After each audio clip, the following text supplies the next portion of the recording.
আসসালামু আলাইকুম। আশা করি সবাই অনেক অনেক ভালো আছেন। আজকে আমরা আলোচনা করব অ্যান অ্যাপোলজি ফর পোয়েট্রি নিয়ে। এটার লেখক হচ্ছে স্যার ফিলিপ সিডনি। তো এই ভিডিওতে আমরা অ্যান অ্যাপোলজি ফর পোয়েট্রি এটা কেন লেখা হয়েছে বা এটার একটা সামারি, এই বইয়ের মধ্যে কী কী ইনফরমেশনস আছে ওভারঅল একটা সামারি আমি দেওয়ার চেষ্টা করব। তো স্যার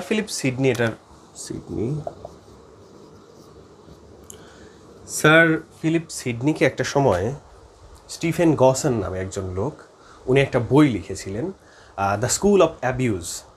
অ্যাবিউজ বলতে বোঝায় হচ্ছে নষ্ট করে বা খারাপ করে দেয় এরকম, আর স্কুল বলতে এখানে শিক্ষা প্রতিষ্ঠানে বোঝাচ্ছে, স্কুলের যদিও আরও অনেক অর্থ আছে। তো স্কুল অফ অ্যাবিউজ বলতে উনি যে বইটা লিখেছেন সেখানে দেখিয়েছেন যে কবিতা মানুষকে কিভাবে খারাপ দিকে প্রচলিত করে, খারাপ দিকে নিয়ে যায়, মানুষকে কীভাবে নষ্ট করে। আরও অনেকগুলো ওখানে অভিযোগ উনি দিয়েছিলেন। এটা কিন্তু এই বইয়ের কথা বলছি না, এটা হচ্ছে গসানের লেখা, GOSSON, গসানের লেখা school of abuse. School of অ্যাবিউজের মধ্যে কবিতার সম্পর্কে উনি অনেকগুলো আজে বাজে কথা লেখে। যে উনি বলে যে আমাদের বিশিষ্ট দার্শনিকরাও, প্লেটোর যে একটা কমনওয়েলথ ছিল, আইডিয়াল স্টেট ছিল, সেখানে উনি বলেছেন যে কবিদের আমার এই সুন্দর কল্পনার রাজ্যে কোনো জায়গা থাকবে না, কারণ কবিরা মিথ্যা কথা বলে, কবিরা ভুল ভাল উল্টাপাল্টা বলে। তো এরকম বেশ কিছু অভিযোগ উনি দেখিয়েছেন। তারপর আবার বলেছেন যে যেহেতু কবিদের কাজই হচ্ছে মিথ্যার আশ্রয় নিয়ে সুন্দর করে বানায় টানায় গল্প বলা, তাহলে এরা খুব একটা কাজের না। তো এই রকম একটা বই স্টিফেন গসন লিখেছেন, লিখে সেটাকে আবার স্যার ফিলিপ সিডনিকে গিফট করছে। এমনকি সম্ভবত উৎসর্গটাও ওনার নামে করেছেন। তোমরা যদি কেউ জানো আমাকে কমেন্ট করে জানিও। সম্ভবত উৎসর্গটাও সিডনির নামে করে। তো সিডনি যখন এটা দেখে যে কবিতাকে নিয়ে এইভাবে বাজেভাবে প্রেজেন্ট করা, এবং এটা বেশ পপুলার একটা বই হয়ে যায়, তখন স্যার ফিলিপ সিডনির মাথায় মানে হঠাৎ করে টনক করে উঠে যে না, এরকম একটা বইকে পাবলিশ হতে দেওয়া যায় না, বা এরকম একটা কবিতার বিরুদ্ধে অভিযোগ, এটা মেনে নেওয়া যায় না। তখন উনি একটা বই লেখে, ইন ডিফেন্স অফ পোয়েজি। এখনও খেয়াল করো, ইন ডিফেন্স অফ পোয়েজি, অর্থাৎ পোয়েজি বলতে কবিতা বোঝায়, যে কবিতাকে ডিফেন্ড করে। তো কথাটাকে একটু পরে খারাপ শোনা যায় জন্য পরবর্তীতে উনি পাবলিশের সময় পাবলিশার চেঞ্জ করে ওটার নাম দিয়ে দেয় অ্যাপোলজি ফর পোয়েট্রি। অ্যাপোলজি মানে হচ্ছে ক্ষমা চাওয়া, অর্থাৎ কবিতার প্রতি হাত জোর করার জোরে ক্ষমা চেয়ে উনি কবিতাকে নিয়ে কিছু লিখেছেন। সেখানে উনি মূলত কী কী করেছেন, এই যে স্টিফেন গসন বেশি জ্ঞানী লোক, এই লোকটা কবিতা সম্পর্কে যত আজে বাজে কথা বলেছেন, যে কেন তারা মিথ্যা কথা বলে, প্লেটো কেন কবিতাকে পছন্দ করেনি, কবিতাই কেন জ্ঞানের অন্যান্য যে ভাণ্ডার আছে, হিস্ট্রি, ইতিহাস, ফিলোসফি বা অন্যান্য যা আছে সব কিছু চাইতে কবিতা কেন সেরা, পোয়েট্রি কেন সেরা, সেই সমস্ত জিনিসও উনি ব্যাখ্যা করেছেন এই বইয়ে, অর্থাৎ অ্যান অ্যাপোলজি ফর পোয়েট্রিতে। আর যে বিষয়গুলো তিনি ব্যাখ্যা করেছেন, উনি আরও ব্যাখ্যা করেছেন যে পৃথিবী সৃষ্টির একেবারে শুরু থেকে ইভেন বিভিন্ন ধর্মগ্রন্থ যেমন বাইবেল বা অন্যান্য আরও ধর্মগ্রন্থ যেগুলো আছে সেগুলোও কবিতা আকারেই এসেছে। ইভেন গ্রিকরা ছিল হচ্ছে জ্ঞানের একেবারে প্রথম দিককার মানুষ। তারা যে জ্ঞানের চর্চাগুলো করতো বা যে বইগুলো লিখতো সেগুলো কবিতা বা কাব্যিক ভাষায় লিখত, সেগুলো উনি বলেছেন।